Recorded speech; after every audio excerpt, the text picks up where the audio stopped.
Radhe Radhe everyone. Kartik मास के शुक्ल पक्ष की एकादशी देवउठनी एकादशी भी कहते हैं जिसे, उस दिन माता तुलसा का विवाह किया जाता है। और आज की इस वीडियो में हम यही देखने वाले हैं कि आप लोग बहुत ही सरल तरीके से तुलसा मैया का विवाह आप कैसे कर सकते हैं, विवाह कब करना है, शुभ समय क्या रहता है, सभी जानकारी आपको आज की इस वीडियो में मिलने वाली है। तो चलिए वीडियो शुरू कर लेते हैं। तुलसा माता के विवाह की आप सभी लोगों को हार्दिक शुभकामनाएं। कार्तिक मास भगवान विष्णु को अति प्रिय है और कार्तिक मास में ही माता का विवाह होता है। कार्तिक मास के शुक्ल पक्ष की एकादशी तिथि को यानी कि देवउठनी एकादशी वाले दिन तुलसा मैया का विवाह किया जाता है। लेकिन किसी भी कारण से अगर आप एकादशी वाले दिन विवाह नहीं कर पाए तो एकादशी से लेकर पूर्णिमा तक, पूर्णमासी वाले दिन तक आप किसी और दिन भी विवाह कर सकते हैं। विधि सेम ही रहेगी। तो देखिए, जब आप विवाह करें तो जहाँ भी आप विवाह संपन्न करा रहे हो अच्छे से साफ कर लें, रंगोली बना लें। आप लीप सकते हैं गाय के गोबर से, मिट्टी से, गेरू से। अच्छे से आप चौक पूर लें, चौक पूर के आप पट्टा बिछा लें, आसन लगा लें।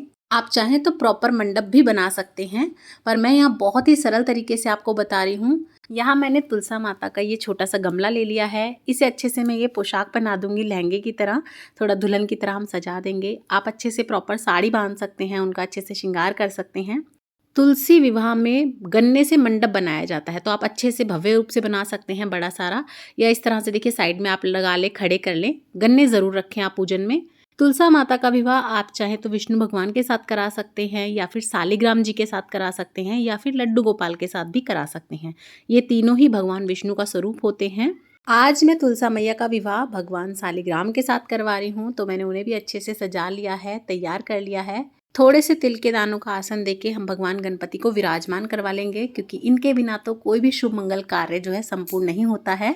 साथ ही में हम कलश स्थापना कर लेंगे। तो गंगा जल, सिक्का, सुपारी, हल्दी की गांठ वगैरह डाल के मैंने यहाँ पे कलश स्थापना कर ली है। और कलश में सभी देवी देवता विद्यमान होते हैं, तो मैया तुलसा के विवाह में हम उन सभी को आमंत्रित करेंगे, कलश स्थापना करेंगे। साथ ही में इस तरह से आप स्वास्तिक पूर लीजिए। किसी भी शुभ मंगल कार्य की शुरुआत स्वास्तिक से ही करनी चाहिए। और इसके ऊपर हम देसी घी का दिया जोड़ लेंगे। दिया जोड़ते समय हम हाथ जोड़ के सभी से निवेदन करेंगे कि सभी भगवान हमारी आज की पूजा में उपस्थित हों और निर्विघ्न ये कार्य संपूर्ण हो। इस तरह से पूजन करने के बाद सबसे पहले हम हल्दी की रस्म करेंगे, क्योंकि विवाह में सबसे पहले हल्दी लगाई जाती है। तो देखिए, हल्दी में आप कच्चा दूध डाल लें, इस तरह से एक उपटन सा बना लें। अब इस उपटन को हम माता तुलसा को लगाएंगे, सालिग्राम भगवान जी को लगाएंगे। तो आप इस तरह से 5 बार लगा लें माता रानी को। उनकी पत्तियों में लगा सकते हैं, जड़ में लगा सकते हैं। तो इस तरह से सबसे पहले हम हल्दी लगा लेंगे। भगवान विष्णु को, सालिग्राम जी को भी हम इस तरह से हल्दी अर्पण कर देंगे। देवउठनी एकादशी वाले दिन तुलसा माता में कच्चा दूध सींचने का भी विशेष महत्व होता है, और हमने हल्दी में भी यहाँ दूध मिला लिया है। तो आप इस तरह ज़रूर करिए।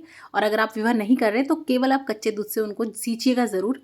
उसके बाद हमने मेहंदी लगा दी है, मेहंदी की रस्म कर ली है। और जब शादी होती है किसी भी कन्या की, तो पहले उसे हरी चूड़ी पहनाई जाती है, बान की चूड़ी भी जिसे बोलते हैं। तो हम पहले हरी चूड़ियाँ पहनाएंगे, उसके बाद लाल चूड़ी पहनाएंगे। जिस तरह से आपके घर पे विवाह की रस्में होती हैं, आप वो सभी ज़रूर से करें। सर्वप्रथम भगवान गणपति का पूजन करेंगे, उन्हें अच्छे से तिलक करेंगे चंदन से, रोली से। भगवान सालिग्राम को, विष्णु भगवान को, और जो हमने यहाँ कलश स्थापना करी है उनको सभी को तिलक करेंगे। भगवान गणपति को हम यहाँ जनेऊ अर्पण करेंगे, वस्त्र रूपी कलावा अर्पण करेंगे। सालिग्राम भगवान को भी हम जनेऊ अर्पण करेंगे। गठबंधन के लिए भगवान सालिग्राम को आप कोई चुन्नी उड़ा सकते हैं, पीले या गुलाबी रंग की, या फिर पटका ले लें, या फिर आप 1.25 मीटर कपड़ा ले सकते हैं और वो अच्छे से उन्हें उड़ा दें। इससे हम उनका गठबंधन करेंगे। तो सबसे पहले हम जयमाला करते हैं, माला बदली जाती है। तो यहाँ मैंने 2 माला ले ली हैं, और पहले जो माला है वो लड़की डालती है, इसीलिए तुलसा माता से छुआ देंगे हम इस तरह से, और सालिग्राम भगवान को माला पहना देंगे। उसके बाद सालिग्राम भगवान जी से छुआ के तुलसा माता को इस तरह से माला पहना देंगे। तो सबसे पहले हमने यहाँ पे वरमाला, जयमाला करवा दी है। तुलसा माता को हम यहाँ पे बिंदी लगा देंगे। तो इस तरह से हमने बिंदी लगा दी है। गठबंधन के लिए आप तुलसा माता को चुन्नी उड़ा दें इस तरह से, और इसमें जो है सालिग्राम भगवान जी और तुलसा माता का गठबंधन किया जाएगा। तो आप सालिग्राम भगवान का जो पटका होगा उसका कोना ले लें, उसमें हल्दी की गांठ, सिक्का, थोड़े से तिल के दाने और फूल डाल दें आप इस तरह से, और आप तुलसा माता की चुन्नी के साथ इसका जो है गांठ लगा दें। इसे गठबंधन करना कहते हैं। तो यहाँ मैंने इनका गठबंधन कर दिया है। उसके बाद सालिग्राम भगवान जी से तुलसा माता की मांग भरवाई जाती है। तो आप सिंदूर ले लें, साथ ही में आप सोने की कोई अंगूठी ले सकते हैं, चांदी का छल्ला या सिक्का ले लें और इस तरह से अंगूठी या सिक्के में जो सिंदूर आएगा आप सालिग्राम भगवान जी से छुआ के तुलसा माता की मांग भरवा दें। 3 बार या 5 बार इस तरह से आप मांग भरवाते हैं। तो यहाँ हमने मांग भरवा दी है। अगर आप चाहें तो मंगलसूत्र भी पहनवा सकते हैं। सालिग्राम भगवान जी से छुआ के तुलसा माता को आप मंगलसूत्र पहना दें। यहाँ पे हम बिछवे पहना देंगे, यानी कि चुटकी पहना देंगे। तो मैं यहाँ चांदी की पहना रही हूँ, आप चाहें तो कांसे की भी पहना सकते हैं। तो आप जो भी चीज़ें माता का श्रृंगार करना चाहें, नथ टीका भी लगा सकते हैं और सुहाग की चीज़ें आप अर्पण कर सकते हैं माता रानी को। इसके बाद माता रानी के फेरे करवाए जाते हैं। तो कोई सालिग्राम भगवान जी को गोद में ले लें और कोई तुलसा माता के गमले को, और उसके बाद फेरे लिए जाते हैं। 4 फेरे लिए जाते हैं। और अगर गमला बड़ा है तो फिर आप सालिग्राम भगवान जी को केवल लेके तुलसा माता के फेरे भी ले सकते हैं, या नारियल को हाथ में लेके तब भी फेरे ले सकते हैं। फेरे लेने के बाद लड़की लड़के से जगह बदलती है, लड़की लड़के के बाएं अंग आती है। तो सालिग्राम भगवान जी को तुलसा माता की जगह और तुलसा माता को सालिग्राम भगवान जी की जगह इस तरह से आप बिठा दीजिएगा। आप चाहें तो यहीं पर बैठकर हवन भी कर सकते हैं, पर मैं आपको बहुत ही सरल तरीका बता रही हूँ। इस तरह से भी आप पूजन कर सकते हैं। उसके बाद हम भोग लगा देंगे। तो सर्वप्रथम भगवान गणपति को हम मीठा खिलाएंगे, भोग लगाएंगे, सभी भगवानों को भोग लगाएंगे, साथ ही में कुछ फल अर्पण कर देंगे। और इत्र आप ज़रूर से लगाएं, माता तुलसा को, भगवान सालिग्राम को, इस तरह से इत्र ज़रूर से अर्पण करें आप। तो अच्छे से भोग वगैरह लगा के जल प्रसाद उनको ग्रहण करवाएंगे। सभी का मुंह झूठा करवाने के बाद आपने जो भी दान दक्षिणा निकाली हो वो आप अर्पण कर दें। पहले आप तुलसा माता को इस तरह से छुआएं, उसके बाद सालिग्राम भगवान जी का हाथ लगा दें।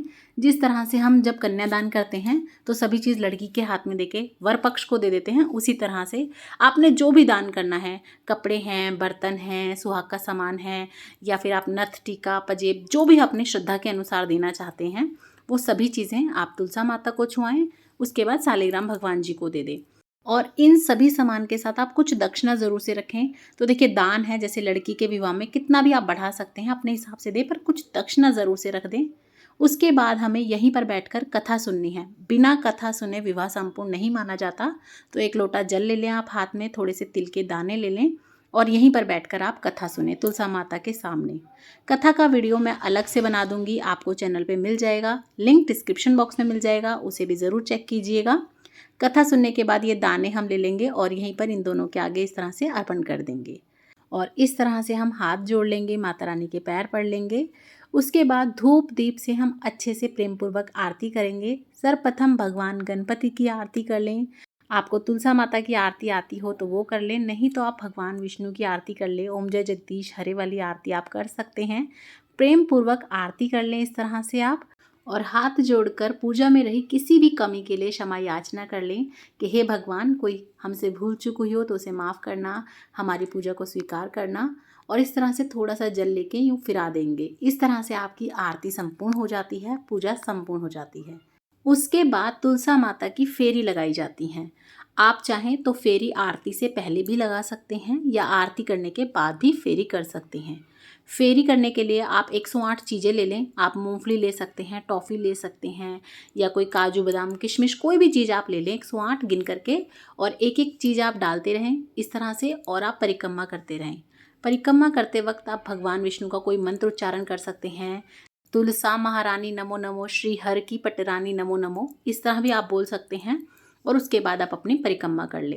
तो इससे जो है आप मंत्र भी बोल लेंगे और आपकी जो गिनती है वो भी ऊपर नीचे नहीं होती है, अगर आप कोई चीज़ गिन लेते हैं। और अगर आप 108 परिक्रमा नहीं लगा सकते या नहीं लगाना चाहते तो कोई बात नहीं, आप 11, 21, 31 परिक्रमा लगा लें या 8 परिक्रमा लगा लें, और जो भी आपने चीज़ ली है वो आप 108 ही ले लीजिएगा।